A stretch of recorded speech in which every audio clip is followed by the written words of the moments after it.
Ito ay rated SPG. Striktong patnubay at gabay ng magulang ang kailangan. Maaaring may masiselang tema, lengguwahe, karahasan, sexual, horror o droga na hindi angkop sa mga bata.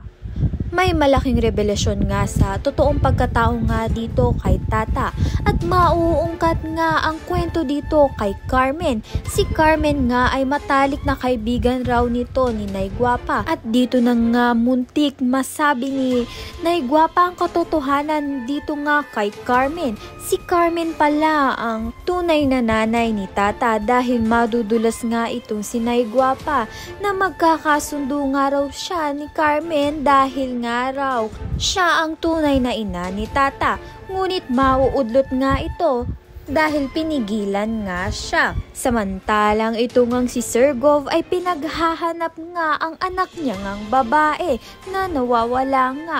Kaya naman nga isa na namang sikreto ang nagbunga dahil may posibilidad nga na si Tata nga ang unika iha nga nito ni Sir Gov at tunay nga niyang anak.